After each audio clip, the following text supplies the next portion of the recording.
কুরবানি যে আমরা করি, গরু ছাগল কুরবানি দেই, আমরা তো ফিলিংসই বুঝি না যে আসলে আমরা কি করতেছি,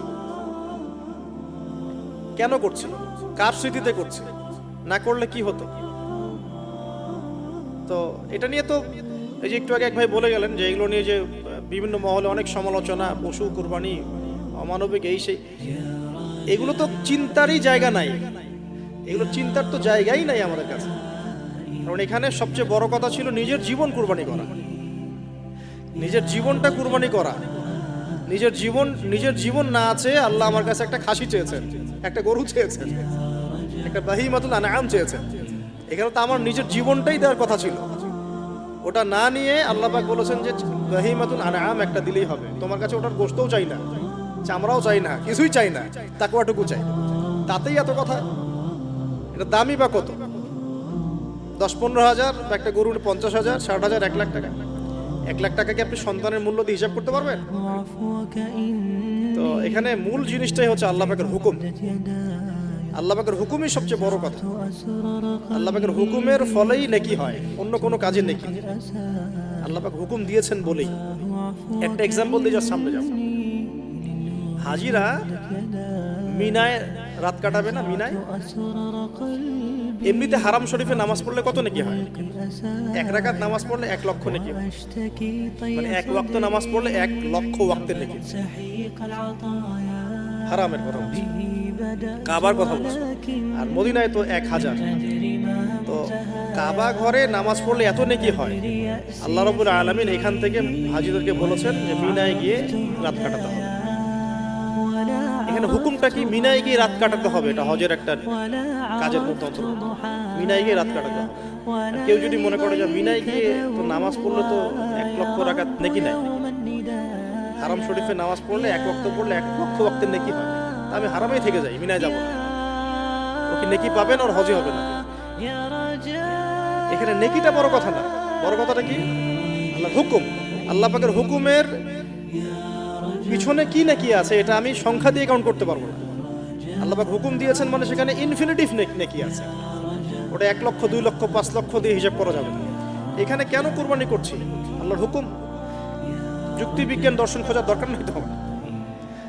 তো এবার আল্লাহ রাব্বুল আলামিন কিভাবে বলছেন কোরআনে? আল্লাহ পাক বলছেন, ইব্রাহিম আলাইহিস সালাম বলেন, ইন্নী যাহিবুন ইলা রাব্বি সায়াহদিন, আমি চললাম আমার রবের পথে, তিনিই আমাকে পথ দেখাবেন। এই আয়াতটা খুবই মনে শান্তিদায়ক আয়াত।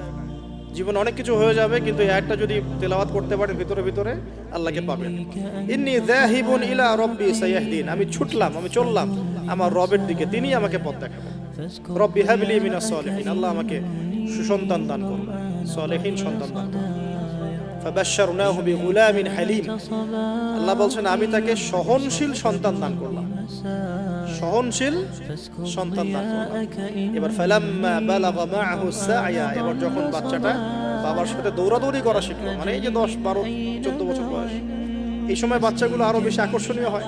শেষ বয়সের বাচ্চা, এত দোয়া করার পরে একটাই বাচ্চা, একটাই ছেলে, শেষ বয়সে কেবল বড় হচ্ছে, বাবার সাথে মানে দৌড়াদৌড়ি করতে শিখছে, সন্তানের প্রতি বাবার ভালোবাসা আরো গাঢ় হচ্ছে। আল্লাহ পাক তখনই পরীক্ষা নিলেন, যাতে দেখতে চান আল্লাহ পাক আমার ভালোবাসা বেশি না তোমার সন্তানের প্রতি ভালোবাসা বেশি। সন্তানকে পেয়ে আবার আমাকে ভুলে যাওনি তো?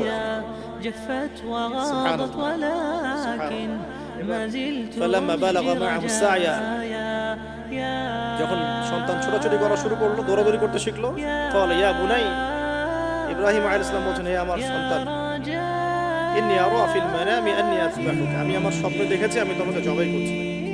এই কথাটা কিন্তু তিনি গিয়েই তাকে বলেন নাই, তিনি সন্তানকে নিয়ে হাঁটছেন হাঁটছেন হাঁটছেন, কাবাঘর থেকে প্রায় 8 কিলোমিটার দূরে চলে গেছেন, যেখানে কুরবানি করি মিনা প্রান্তরে 8 কিলোমিটার দূরে চলে গেছেন।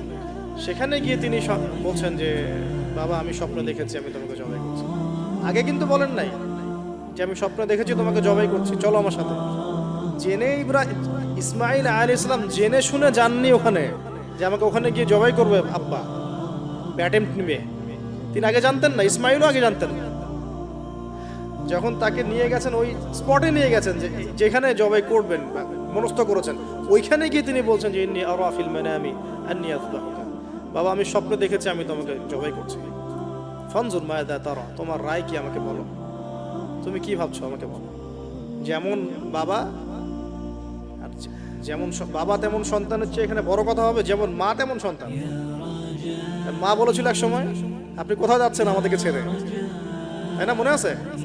ও আচ্ছা, আল্লাহ আদেশ করেছেন, তাহলে আল্লাহ আমাদেরকে ধ্বংস করবেন না। ঠিক ওই রকম মায়ের গর্ভ থেকে এই সন্তান যে বলছে যে ইয়া আবাতি, হে আমার আব্বা, ইফআল মা তুমার, আপনি করেন, আপনাকে যে আদেশ করেছে আল্লাহ পাক আপনি সেটাই করেন। সাতাজিদুনি ইনশাআল্লাহু মিনাস সাবিরিন, ইনশাআল্লাহ আপনি আমাকে ধৈর্যশীল পাবেন। একটা ছেলে আমাকে দেখেন এই জেনারেশনের একটা ছেলে যে এইভাবে আল্লাহর জন্য জীবন দেওয়ার জন্য প্রস্তুত আছে।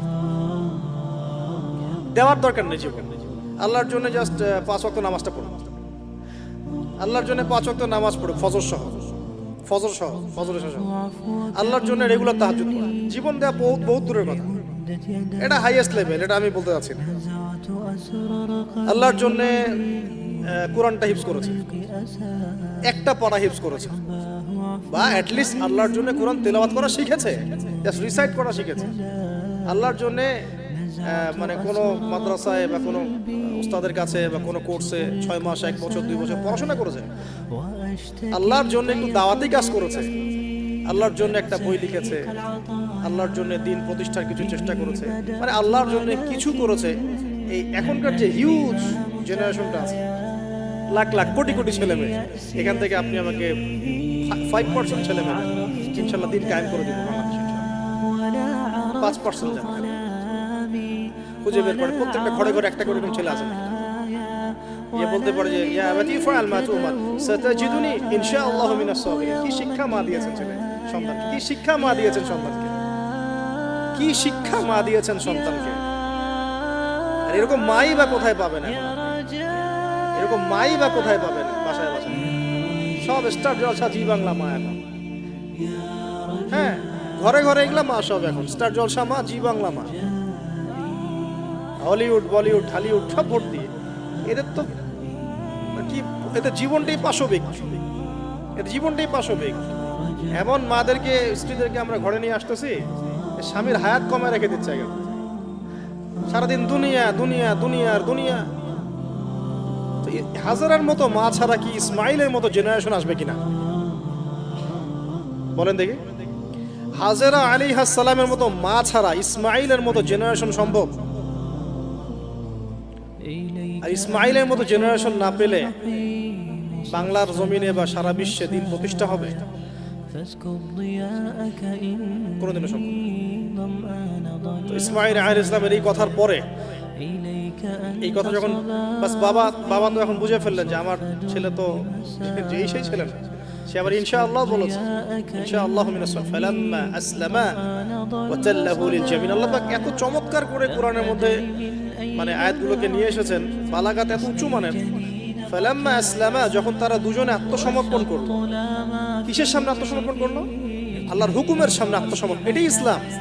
ইসলাম মানে কি? এই যে এইটা ইসলাম, আল্লাহর হুকুমের সামনে মাথা নত করার নাম ইসলাম।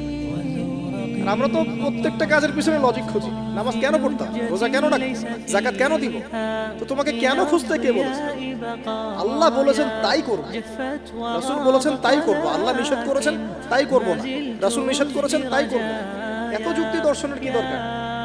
সব তো আমার মাথায় ধরবে না। এই যে ফালাম্মা আসলামা, এই যে ইসলাম শব্দটা এখানে আছে, ফালাম্মা আসলামা, যখন তারা দুজন ইসলাম কবুল করলো না, যখন তারা দুজন আত্মসমর্পণ করলো, আল্লাহর হুকুমের সামনে মাথা নত করলো, ওয়া তাল্লাহু লিল জাবিন, ডান দিকে উপর করে কাত করে শুইয়ে দিল সন্তানকে, জবাই করার সময় যেমন করে শুয়াই আমরা, বাস এই পর্যন্ত ঘটনা। তারপরে আল্লাহ পাক বলছেন ওয়া নাদাইনাহু ইয়া ইব্রাহিম, তখন আমরা ইব্রাহিমকে আওয়াজ দিলাম, হে ইব্রাহিম, হে ইব্রাহিম।